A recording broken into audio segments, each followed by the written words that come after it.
વખતે ગયા અજામિલના ઘરે જઈ બહારથી ડેલી ખકડાવી. અજામિલના પત્ની આવ્યા, નમસ્કાર કર્યા. દેવી, અમારે ઠાકોરજી જમાડવા છે આજે. અજામિલના પત્ની એટલા ધર્મનિષ્ઠ કે સાધુ સંતો પોતાના આંગણે આવે એટલે એને એમ થાય કે નહીં, મારી ઘરે ભગવાન પધાર્યા છે, પ્રભુ પધાર્યા છે. જમાડવાની ખૂબ ઈચ્છા, પણ મનથી એક ડર કે કદાચ જમાડતી વખતે જો મારા પતિ આવી જશે, આ સાધુનું અપમાન કરશે, તો મારે શું સમજવું? અતિથિ દેવો ભવ, અતિથિ એ મારા માટે ભગવાન સમાન છે, એનું અપમાન એટલે ભગવાનનું અપમાન.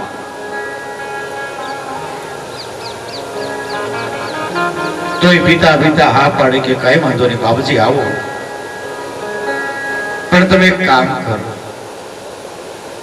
હું તમને રસોઈ આપું છું, તમે બનાવો, જમો, પણ મારા પતિ આવે ને એ પેલા તમે પ્રસાદ લઈ અને તમને હું રજા આપી શકું ને તો મને આનંદ થશે. ને જો અચાનક મારા પતિ આવી જશે તો તમને થોડું દુઃખ થશે, કારણ કે એની બુદ્ધિ છે ને કુબુદ્ધિ છે. એ અહીંયા આવ્યા પછી શું બોલે અને તમને શું કહે એનું કઈ નક્કી નહીં, તમારું અપમાન થઈ જાય. સાધુએ સમજી ગયા સાધુ જીવન કેવું હોય. તમારા પતિ ગમે તેવા હોય, હવે મારે એને મળવું છે. ભલે અહીં જે કહેશે ને અમે સહન કરી લેશું, અમે એક શબ્દ પણ બોલશું નહીં. આ સાધુનું જીવન. કોઈનું જીવન સુધારવું હોય તો સાધુ બધું જ સહન કરવા માટે તૈયાર થઈ જાય. આ સાધુ એક જીવ જો બચી જતો હોય, એક જીવનું જીવન સુધરતું હોય તો એ ગમે તે સહન કરી લે. આ સંતનો સ્વભાવ, આ સાધુનો સ્વભાવ.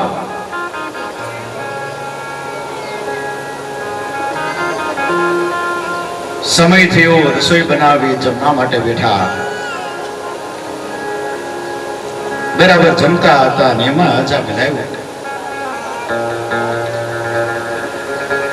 ડેલીમાં પગ મૂક્યો તો જોવે તો ઓસરીમાં સાધુની જમાત જમી રહી છે. ઓહો, આટલી બધી સાધુની જમાત! કોને આમંત્રણ આપ્યું છે? કોણ બોલાવીને લઈ આવું? આ જમવાનું કોને કીધેલું હતું? હાલી જ નીકળે છે આવા. આમ ન બોલવાનું, બોલે ને ફળિયામાં બબડતો બબડતો ઓસરીના પડથાર સુધી આવે.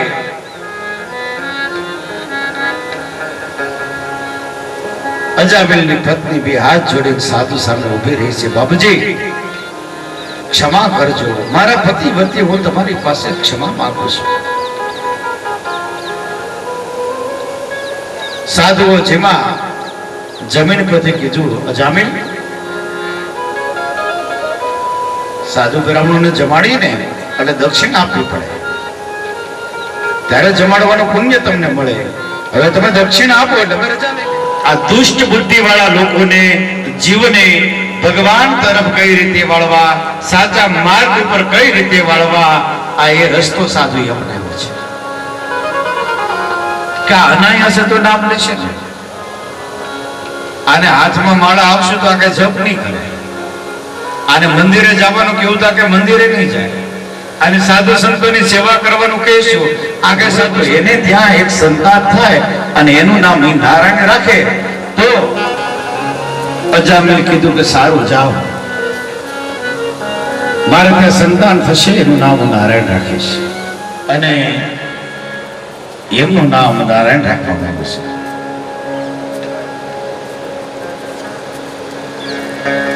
એમનું નામ એને નારાયણ રાખ્યું. અને અજામિલ જે છે કઈ કામ હોય બોલાવવું તો પડે. નારાયણ પાણી લાવ, નારાયણ જમવાનું લાવ, નારાયણ મારી લાકડી લાવ. આખા દીમાં લગભગ હોય એક વખત એવું નારાયણ નારાયણ નારાયણ થતું હોય છે. પેલા નામ આવા રાખતા, પણ અંત સમય નજીક આવ્યો અને પાણી પીવાની ઈચ્છા થઈ, છેલ્લા શ્વાસો ચાલી રહ્યા. એ સમયે કીધું, બેટા નારાયણ પાણી લાવ. નારાયણ પાણી લાવે અને છેલ્લો શ્વાસ ચાલતો હતો ત્યાં ભગવાનના પાર્ષદો અને યમના દૂતો બંને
દર્શન કરવા માટે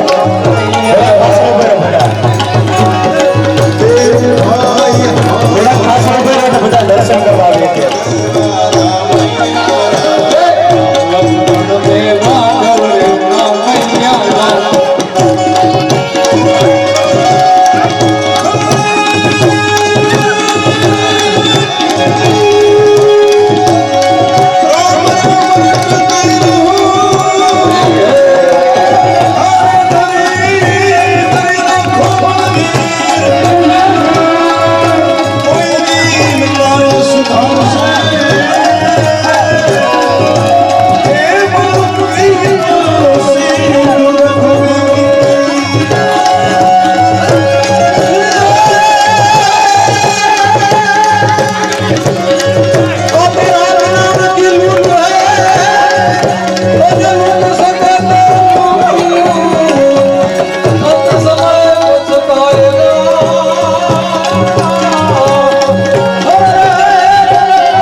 થોડાક પાછળ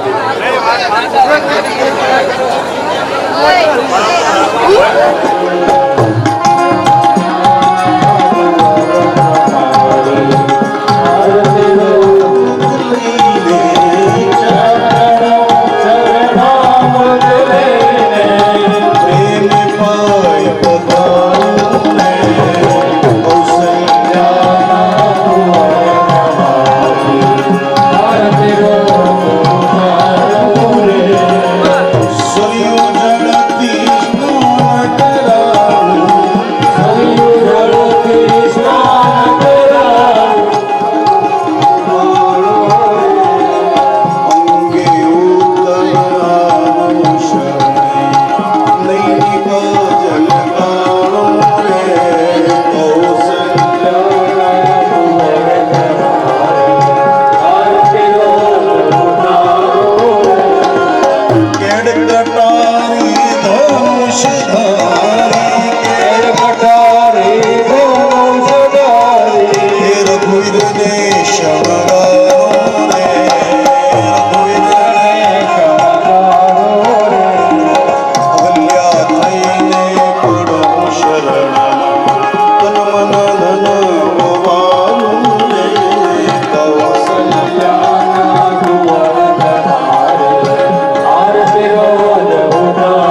કે આવેલા મહેમાનનું સ્વાગત કરવું.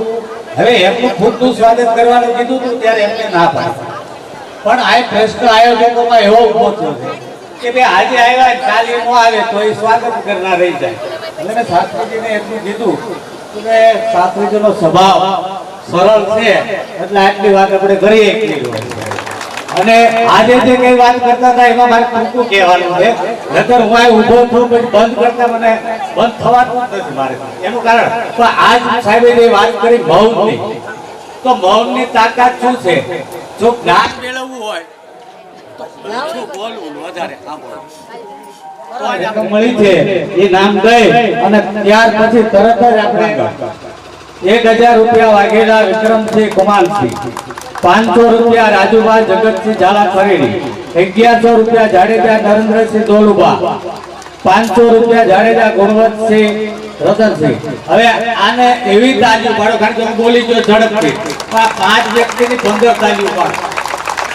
સ્વાગત આપણે શાસ્ત્રીજીનું કરવાનું છે. પીઓ પીઓ ઉભી રહેતો.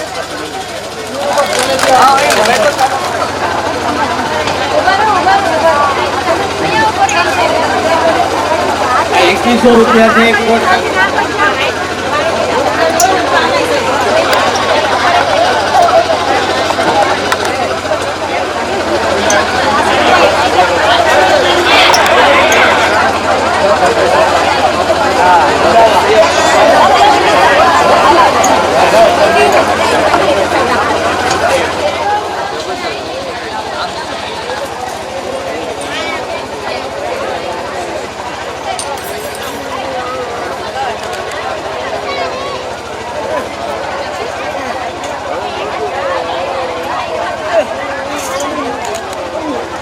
વાહ વાહ વાહ, ભગવાન રૂપ છો. હે ગુરુજી, હે ગુરુજી, આવા રૂપે ભગવાન રૂપ આવે ને, આવા રૂપે જ આવે. હા, આવા રૂપે જ આવે, એ તો કહું છું.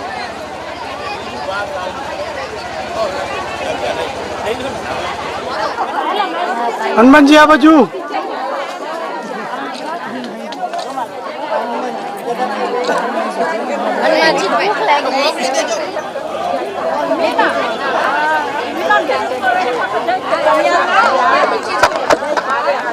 ચાલો હનુમાનજી આ બાજુ.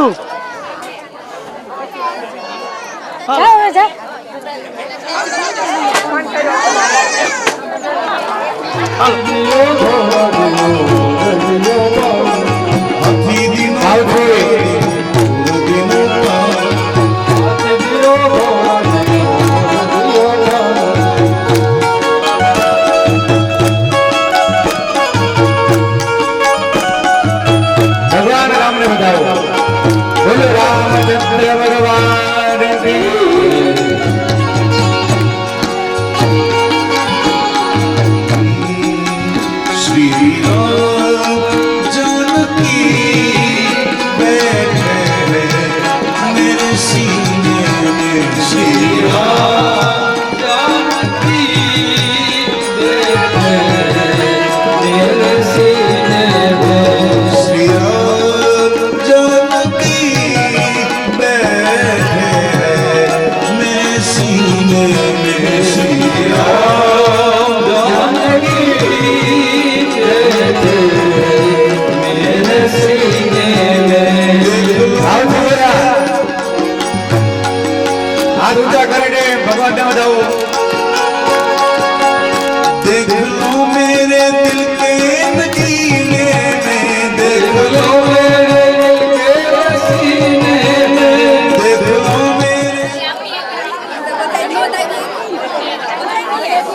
લેજો.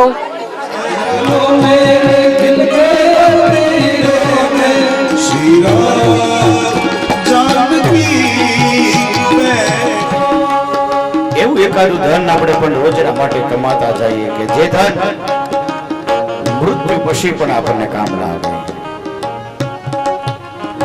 તો અત્યંત ધન જે છે એ પણ હરિસ્મરણ માટે, પ્રભુ સ્મરણ માટે, ભજન માટે આપણને બાધક રહે છે. અને ત્રીજું છે અત્યંત વ્યવહાર. હા, વધારે પડતો વ્યવહાર એ પણ ભજન ન કરવા દે. અનુષ્ઠાન ચાલતું હોય ત્યાં જ ક્યાંક જવાનું થાય.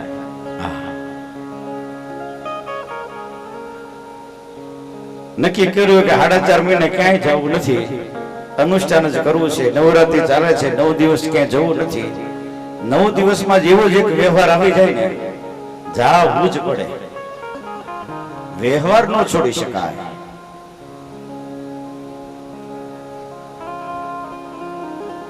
ભજન છૂટી જાય પણ વ્યવહાર ન છૂટે. અત્યંત વ્યવહાર જે છે ને એ ભજનમાં બાધક રૂપ થાય. ભજન વ્યવહાર પણ એવો જ રાખવો, જાય તો ચાલે, ન જાય તો ચાલે. ધોખો થાય ને એવો વ્યવહાર જ નહીં કરવાનો. અને ધોખો કરે ને એને કરવા દેવાનું. પછી જો ભજન કરવું હોય તો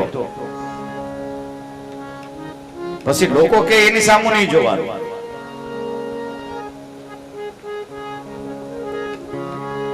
જેને ભજન કરવું છે ને એ પછી આવું સંસાર સામું ન જોઈ.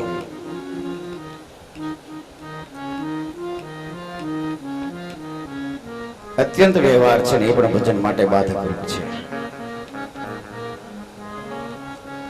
રામ આપને એ બતાવે છે, દરેક વાતની અંદર મર્યાદા બતાવે છે. રામે ભક્તિ નથી છોડી, ભક્તિ માટે રાજ્ય છોડી દીધું. જો માતા પિતાના એવા એ પરમ ભક્ત હતા કે માતા પિતાની ભક્તિ માટે, માતા પિતાની આજ્ઞાનું પાલન કરવા માટે પોતે રાજ્ય છોડી દીધું, ધન છોડી દીધું, વૈભવ છોડી દીધો.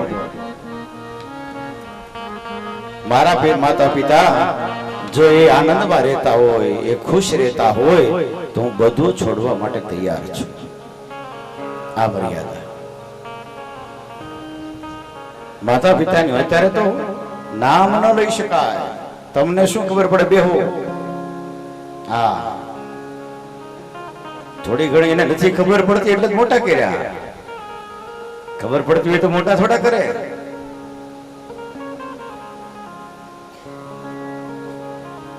કઈ રીતે મોટા કર્યા હોય એને ખબર હોય. આ રામચરિત માનસ આપણે એ બતાવે છે કે તમારે માતા પિતા સાથે કઈ રીતે વ્યવહાર કરવો, કઈ રીતે રહેવું. રામની ભક્તિ જુઓ તમે, માતા પિતા પ્રત્યે એનો પ્રેમ જુઓ. રામને વનવાસ જવાનું કીધું તો એની માતાને એવું નથી કીધું એને કે મને કેમ વનવાસ, આટલું પણ નથી બોલ્યા. સ્વીકારી લીધું. માતાની આજ્ઞા છે ને, જવું જોઈએ. એમાંય મારું કલ્યાણ હશે. એને એવું વિચાર્યું કે એમાંય મારું કલ્યાણ થવાનું છે તો જ એને આજ્ઞા કરી હોય.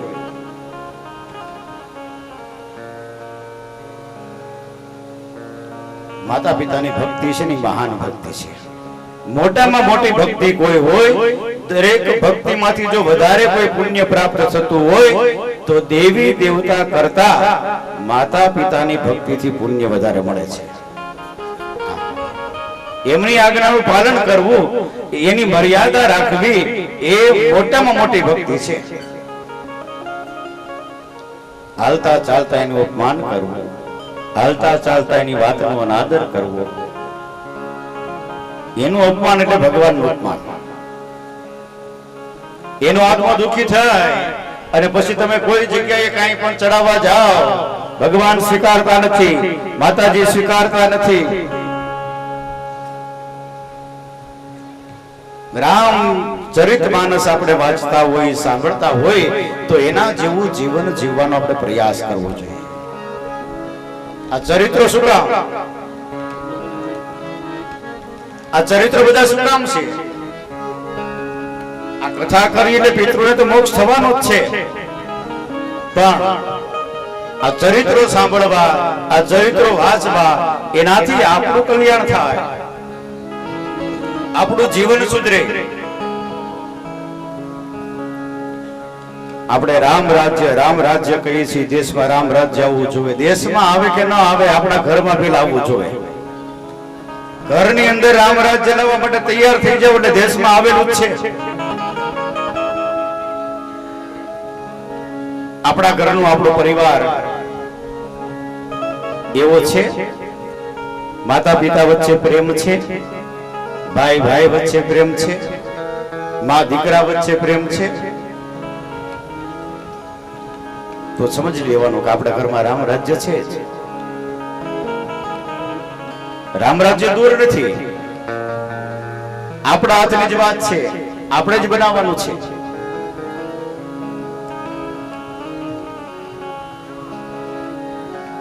માતા પિતાની આજ્ઞાનું પાલન કરવું, એમની માન અને મર્યાદા રાખવી, એ જ સાચી ભક્તિ છે. પછી કદાચ કોઈ મંદિરે નહીં જવાય તો ચાલશે, કોઈ માળા હાથમાં લઈને નહીં ફેરવાય તો ચાલશે,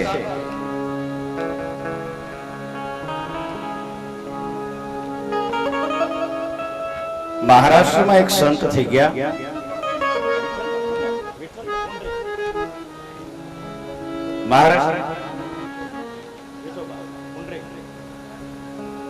મહારાષ્ટ્રમાં એક સંત થઈ ગયા, પુંડરીક, સંત પુંડરીક.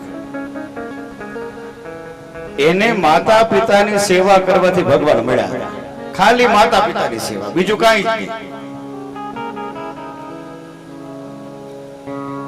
એવી માતા પિતાની સેવા કરે, માતા પિતાના મનની અંદર જે વિચાર ચાલતો હોય ને આને ખબર પડી જાય, એ કામ તરત થઈ જાય, એ બોલે એ પેલા થઈ જાય. આવી માતા પિતાની સેવા, અને એ સેવાથી ભગવાન પ્રસન્ન થયા, દ્વારકાધીશ. અને એને ક્યાં ધક્કો ખાવો પડ્યો એના ઘર સુધી. વિચાર કરો, ભગવાન એમના ઘર સુધી ગયા, હાકળ ખકડાવી, ખડકીની ખોલો. પુંડરીક કહે છે, કોણ છે?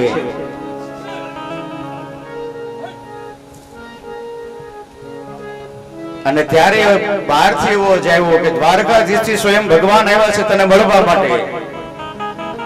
પુંડરીક કહે છે, ભગવાન આવ્યા હોય તો આ હું ઈટ આપું છું, ઈટ ઉપર કયો એમને ઘડીક બેસે, ઉભા રે, મારે અત્યારે મારા માતા પિતાની સેવા ચાલુ છે, આ સેવા પૂરી થશે પછી હું મળવા માટે આવીશ. પુંડરીકે ભગવાનને આ કહી દીધું, અને ભગવાન ત્યાં સ્તબ્ધ થઈ ગયા. કેવી સેવા કરે છે માતા પિતાની. અને ભગવાન પછી ત્યાં જ ઈટ ઉપર ઉભા રહ્યા છે, અને આજની તારીખમાં એ ઈટ ઉપર ભગવાન ક્યાં ઉભેલા છે. અને એ ગામ છે મહારાષ્ટ્રનું પંઢરપુર. આ માતા પિતાની ભક્તિની તાકાત છે. એક વખત માતા પિતા પ્રસન્ન થાય ને એવું જીવન જીવી લ્યો. આ રામચરિત માનસ આપણે સાંભળતા હોય તો આપણા ઘરની અંદર આવું જીવન આવવું જોઈએ. એને આપણે કઈ રીતે મોટા કર્યા હોય. અત્યારે બધી સગવડ છે, એ સમયમાં તો કોઈ એવી સગવડ પણ નહોતી.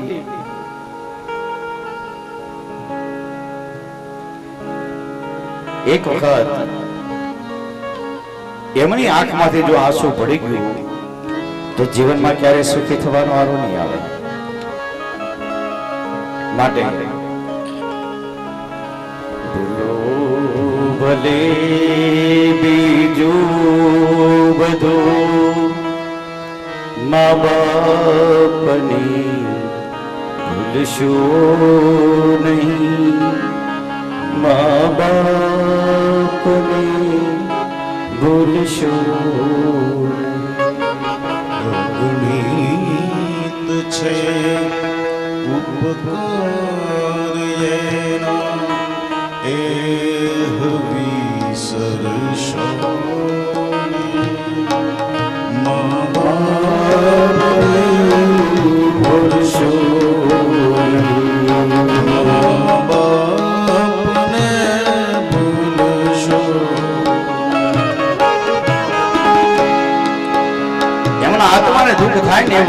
ક્યારેય ન કરવું જોઈએ. આંખમાંથી આંસુ પડે એવું વર્તન ક્યારેય ન કરવું જોઈએ. પથ્થર પૂજા પૃથ્વી તણા ત્યારે દીઠું તમનું ખડું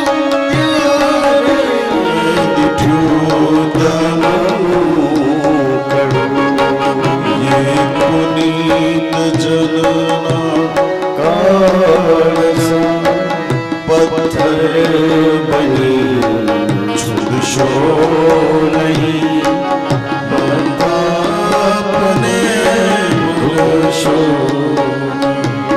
ભૂલો ભલે બીજું બધું, મા બાપની ભૂલશો નહીં, મા બાપની ભૂલશો નહીં.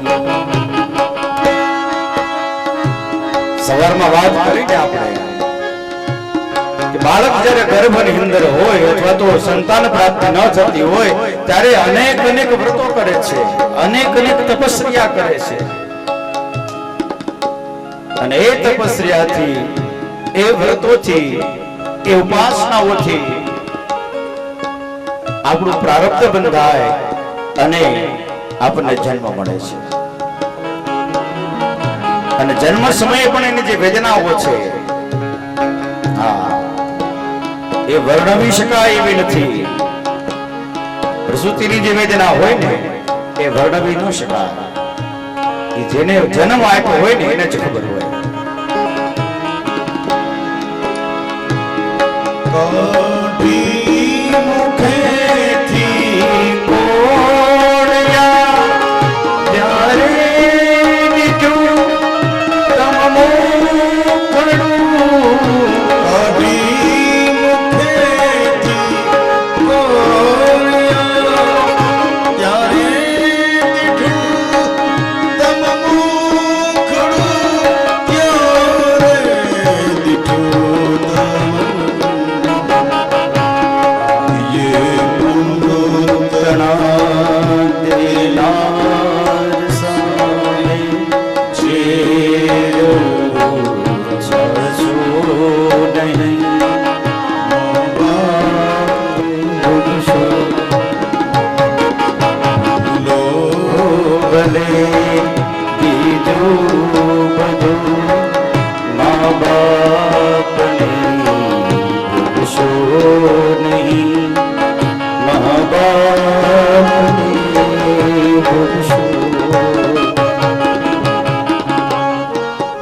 જન્મ થાય ને એ પછી જે બાળકને મોટું કરવું પડે એ સમયે એને ઘણી વેદના વેઠી હોય. ભીનેથી આપણને સુકે સુવાડે, ઘરમાં કઈ ખાવાનું હોય કે ન હોય ગમે ત્યાંથી ગમે તેમ કરીને લાવી અને એ આપણને જમાડે. ગમે તે રીતે એ મોટા કર્યા હોય આપણને. ભીને સુઈ પોતે સુતે સુવાડ્યા, આપને સુતે સુવાડ્યા, એ અમી મઈ આને ભૂલને ભીજવશો નહીં, મા બાપની ભૂલશો ભલે બીજું બધું, મા બાપને ભૂલશો નહીં, મા બાપને ભૂલશો નહીં. એને વેદના ક્યારે થાય કે બાળક મોટું થાય અને મોટું થયા પછી એની સામે ઈ બોલે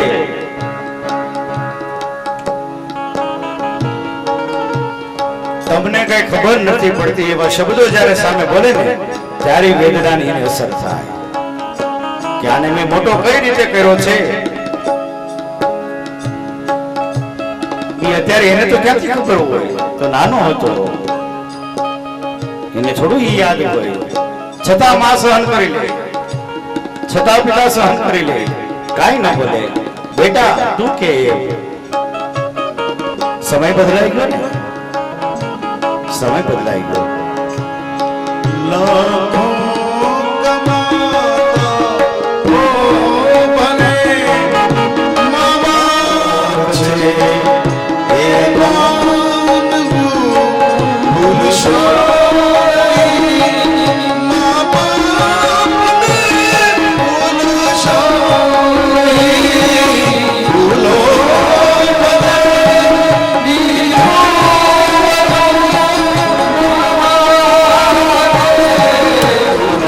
ન હોય તો એ લાખ નહીં, એ રાખ છે. મોઢે બોલું માં, ત્યાં મને સાચે નાનપણ સાંભળે. પછી મોટપની બધી મજા કડવી લાગે. કડવી લાગે. આ બધી વસ્તુ સમજાય ક્યારે? નાનપણમાં જેને માતા પિતા ખોયા હોય એને આ વેદના સમજાય, બાકી ન સમજાય. ફૂલ પથારીમાં મોટા થયા હોય ને ખબર હોય માતા પિતાનો પ્રેમ કેવો છે, વેદના કેવી છે.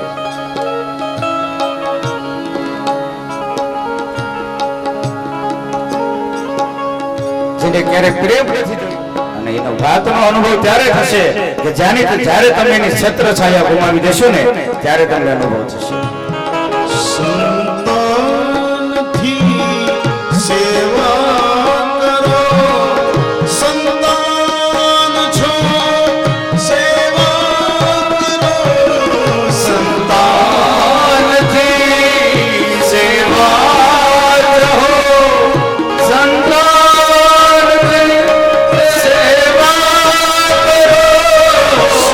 સંતાનથી સેવા કરો. જેવું કરો તેવું કરો.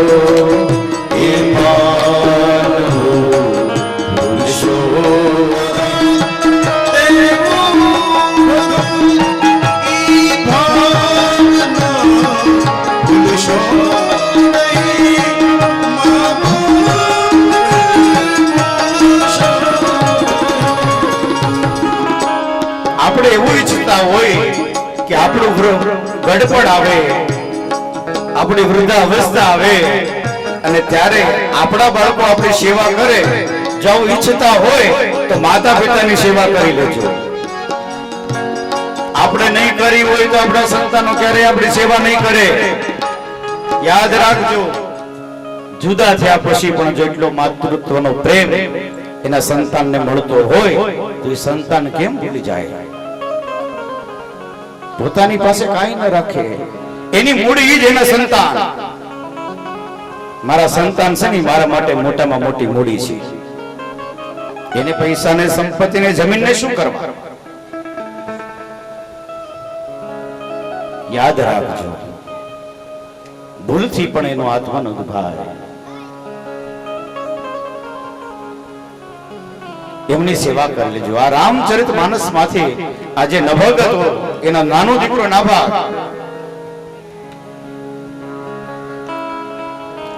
એનો નાનો દીકરો એ નાભાગ,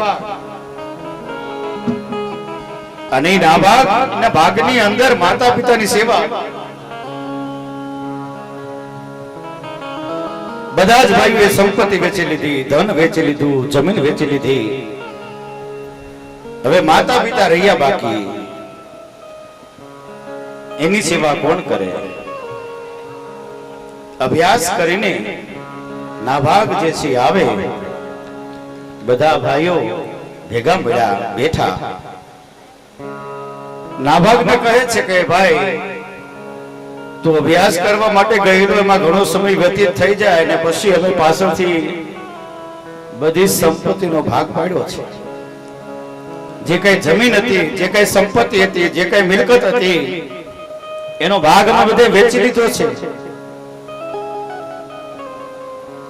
ના ભાગ કી તો મારા ભાગમાં શું આવ્યું? મોટા ભાઈઓ, તમે જે કર્યું હોય તે મને મંજૂર છે,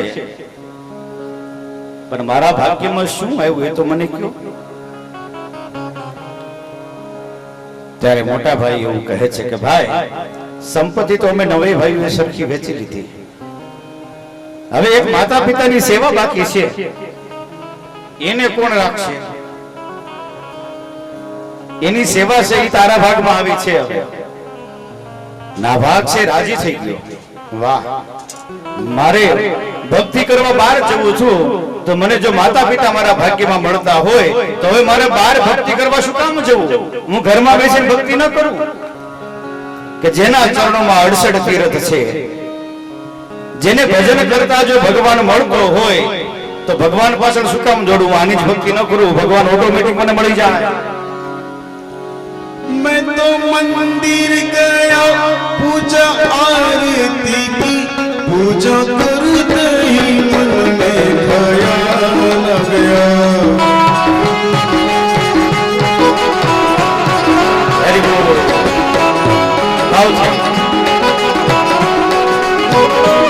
मैं तो मंदिर गया, पूजा आरती की, पूजा करते ही मन में ख्याल आ गया. कभी माँ बाई सेवा की ही नहीं, सिर्फ मंदिर में जाने से क्या फायदा. कभी माँ बाई सेवा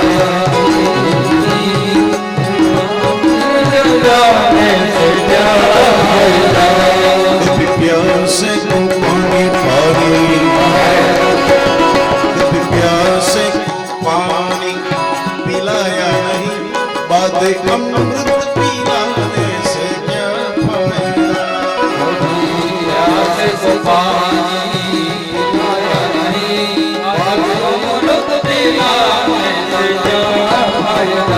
कभी भूखे को भोजन खिलाया नहीं, बाद मंदिर में जाने से क्या फायदा.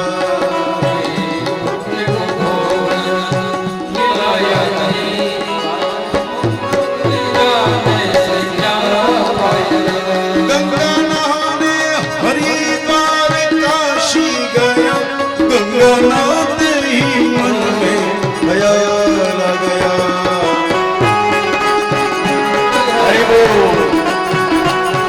हर हर गंगे. गंगा नहाने हरिद्वार काशी गया, गंगा नहाते ही मन में ख्याल आ गया.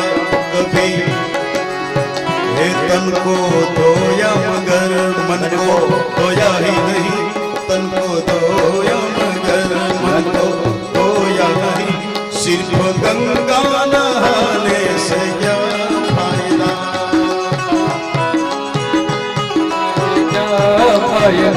कभी प्यासे को पानी पिलाया नहीं, बाद अमृत पिलाने से क्या, ये बाद अमृत पिलाने से क्या फायदा. માતા પિતાની સેવા અધૂરી હોય ને મંદિર જવાથી કોઈ ફાયદો નથી. માતા પિતાને એની તરસ આપણે ન છીપાવી હોય અને પછી મોટું પરબ બનાવીને એમાં નામ લખાવી, એ પરબનો કોઈ ફાયદો નથી. મોટું મોટું અનુક્ષેત્ર ખોલાવી નાખીએ અને એમાં નામ લખાવી પાછા માતા પિતાના, અને એ માતા પિતાને ઘરમાં ટુકડો જોતો હોય તો એને રજળવું પડતું હોય તો એ અનુક્ષેત્ર શું કામ નામ? રામચરિત માનસ માંથી એટલું આપણે બોધ લઈએ કે આદર્શ આપણું જીવન બને.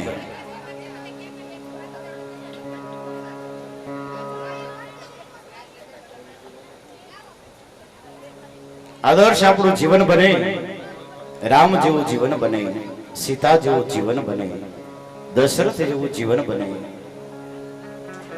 જેટલા પાત્રો છે એ પાત્રમાં આપણે ગોઠવાઈ જાય. ઘરની અંદર આપણે हरे करण को राजा जग दे मांडव. हे जिरे राजा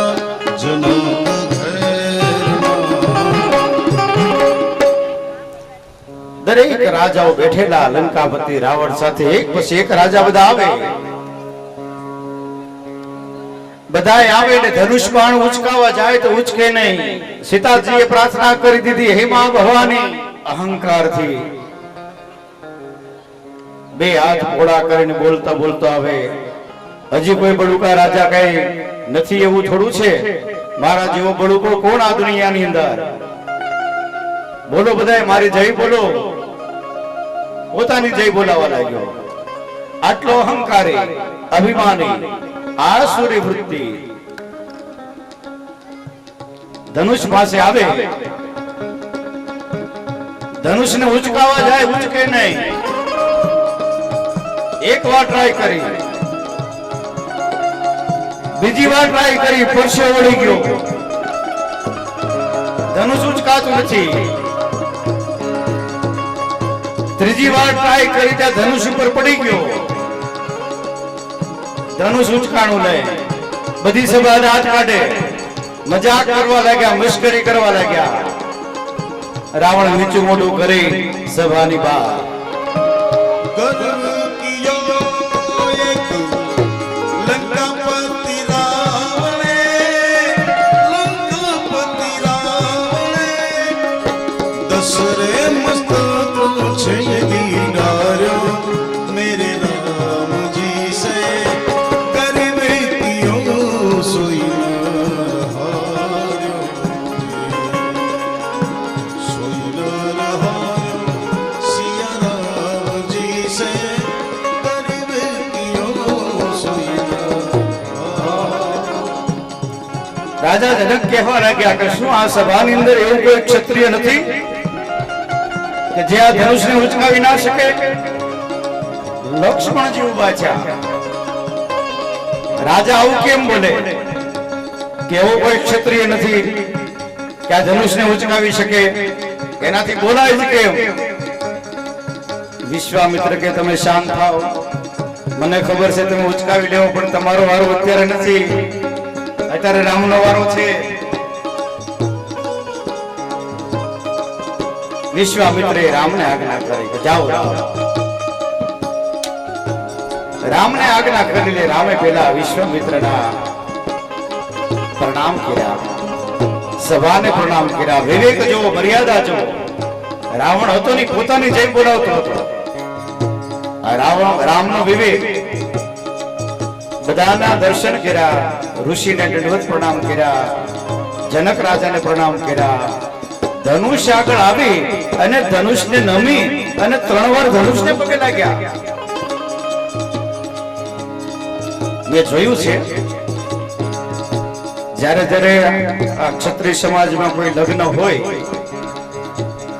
પછી બહેનો કે ભાઈઓ કોઈ તલવારે રમવા આવે ને, હા, એ પેલા તલવાર નીચે મૂકે અને તલવારને 3 વાર પગે લાગે. હા, રણશિંગા વાગે સુતા જાગે કાયર ભાગે કામ પડે ધક ધક ધક ધરતી ફોજો ફરતી વિનાશ કરતી કે ગવળે. અરે એ રણશિંગા વાગે સુતા જાગે કાયર ભાગે એ ધક ધકતી ધરતી ફોજ ફરતી વિનાશ કરતી તે ગવળે. જનની ના જાયા,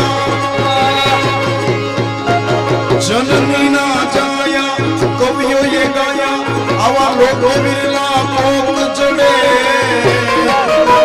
એ મેદાને મરવા અવસર મરવા મર્દ કસુંબર રંગ ચડે, મર્દ કસુંબર રંગ ચડે, ભરત કસુંબર રંગ ચડે. રામ આવે છે, ધનુષના દર્શન કર્યા, મહાદેવને યાદ કર્યા, માં ભવાનીને યાદ કરી. સીતાજીએ માં ગિરિરાજજીને પ્રાર્થના કરી, ભગવતીને પ્રાર્થના કરી કે હે માં, અત્યારે જે રામ આવે છે આ રામથી ધનુષ ઉચકી જાય, એક તણખલા જેટલું આનું વજન બની જાય.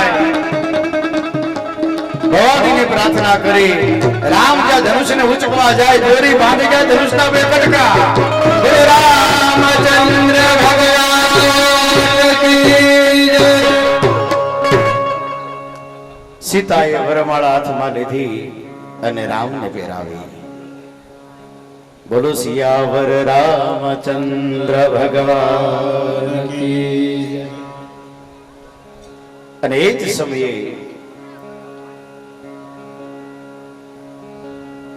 ચારે ભાઈના પછી ત્યાં લગ્ન કરાવે છે. ઉર્મિલા એ લક્ષ્મણ સાથે, માંડવી ભરત સાથે અને શ્રુત કીર્તિ શત્રુઘ્ન સાથે. જાન બોલાવરાવી અયોધ્યાથી અને ચારે ભાઈના ધામધૂમથી લગ્ન કર્યા. અયોધ્યા જાન આવી. રાજ્ય ચાલી રહ્યું હતું. દશરથ રાજા એક વખત સવારમાં સ્નાન કરી મુગટ માથા પર પહેરતા હતા. કાચની અંદર દર્પણની અંદર પોતાનું મુખ જોતા હતા અને કાન ઉપર એક સફેદ વાળ દેખાણો. ખ્યાલ આવી ગયો કે હવે મારે રાજ્ય સોંપી દેવું જોઈએ. આપણે કાલે વાત કરી છે ને સંન્યાસ આશ્રમની. હા, જુઓ આ કથાઓ જ આપણે કહે છે સોંપી દો, ભજન કરવા લાગો. એમ થોડું હોપાય. ડાયરી હજી આપણા નામે છે, હાથ બાર આઠમાં નામ છે, બેંકમાં નામ છે, અંગૂઠો આપણો હજી દેવાય છે. એમ ન હોપાય.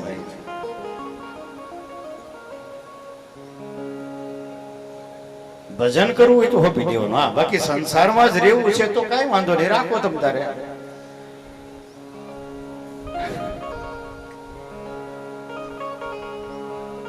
દશરથ રાજાએ ખાલી કાન ઉપર એક સફેદ વાળ જોયો એટલે એને નક્કી કરી લીધું કે હવે રાજ્ય મારે મારા સંતાનોને આપી અને મારું જે હવે જે કઈ જીવન છે આ જીવન મારે પ્રભુ ભજન કરીને પૂરું કરવું છે.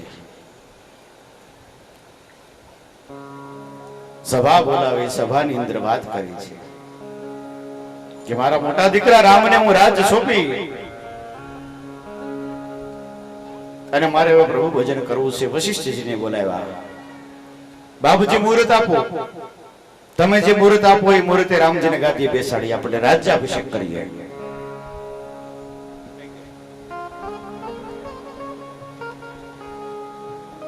વશિષ્ઠજી કહે છે રામને બેસાડવા માટે મુહૂર્ત નો જોવાનું હોય, રામ જ્યારે બેસે એ જ મુહૂર્ત. વશિષ્ઠજી તો રામને ઓળખતા હતા કે આ તો પરબ્રહ્મ છે, પરમાત્મા સ્વરૂપ છે, આનું મુહૂર્ત થોડું જોવાનું હોય. એની ઈચ્છા હોય ત્યારે બેસે, એને નક્કી કરેલો સમય હોય ત્યારે બેસે. અત્યારે બેસાડો. દશરથ રાજા કે એમ નહીં, આપણે રાજ્યની અંદર બધાને જાહેરાત કરી અને કચેરી ભરી અને વિધિવત રીતે રામને રાજ્યાભિષેક કરવો છે. એટલા માટે આપણે કાલ સવારનું રાખીએ. સવાર ઉપર વાત ગઈ અને પછી એક રાતની અંદર કેટલું બધું પરિવર્તન થયું. સવારની રાહ જોવા માટે 14 વર્ષની રાહ જોવી પડી, એક સવારની રાહ જોવા માટે. કાલ કરે સો અબ કરીએ. સત્કર્મની અંદર ક્યારે બહુ વાર નહીં લગાડવાની. સાચું અને સત્કર્મ કરવું હોય, ભજન કરવું હોય, સત્સંગ કરવો હોય, દાન પુણ્ય કરવું હોય તો તરત કરી લેવાનું.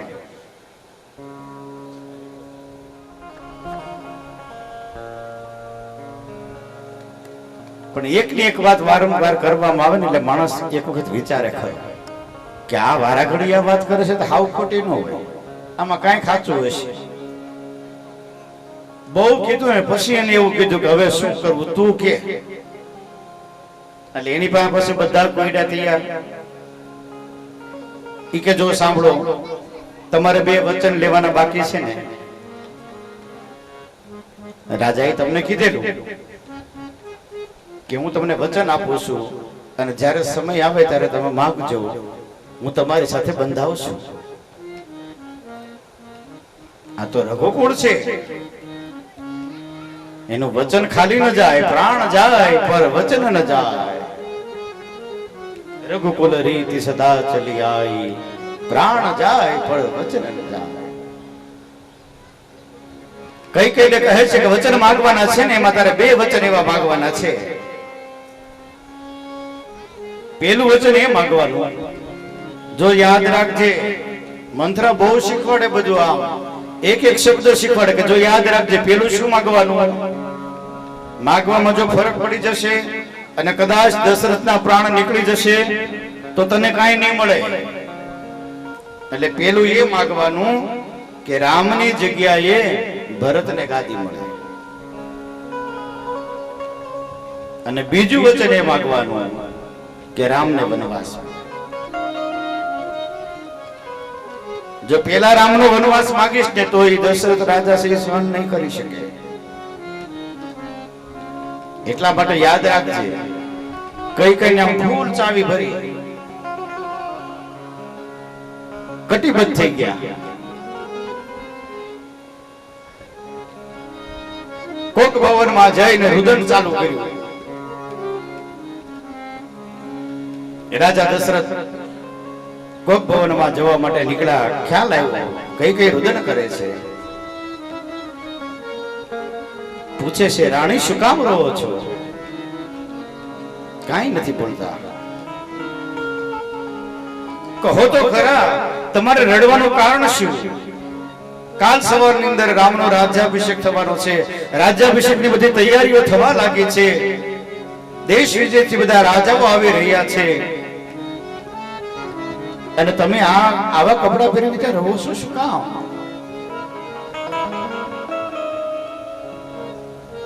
કઈ કઈ કાંઈ જ ન બોલે અને જેમ રાજા બોલે એમ વધારે રડવાનું ચાલુ કરે, અવાજ મોટો કરે.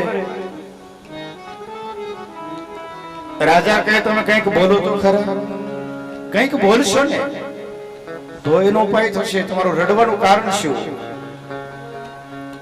તમે જેમ કહેશો એમ કરીશ. રાજા બંધાઈ ગયા. તમે જેમ કહેશો એમ કરીશ. હવે તમે મને કહો તમારું રડવાનું કારણ શું? સામેથી રાજા બંધાઈ ગયા. પછી તો શું થાય? હજી તો વચન દેવાનું બાકી હતું.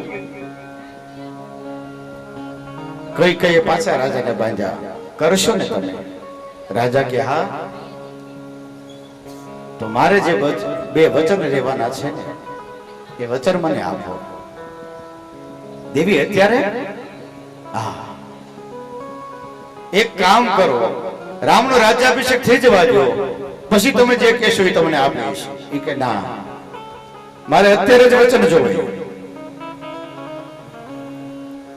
રાજા કહે કયો?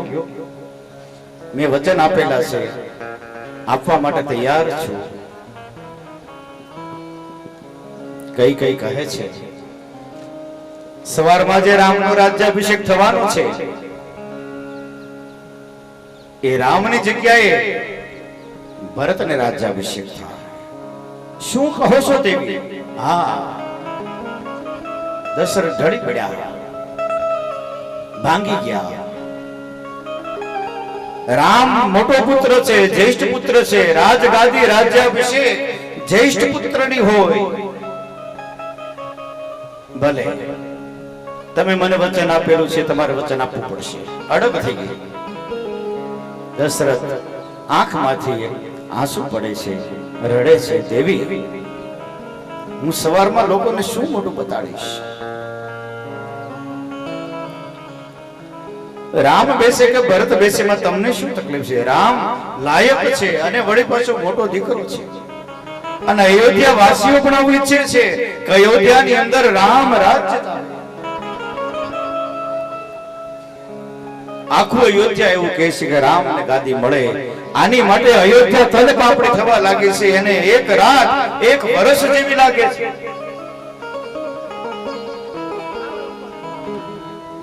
તમે શું કહો છો?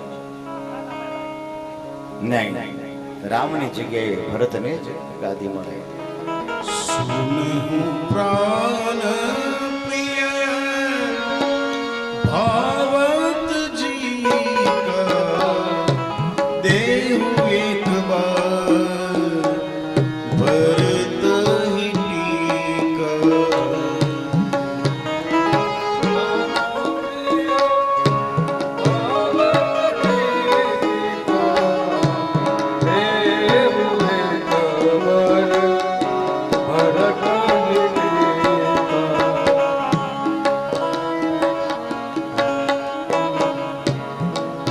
દશરથ કહે છે દેવી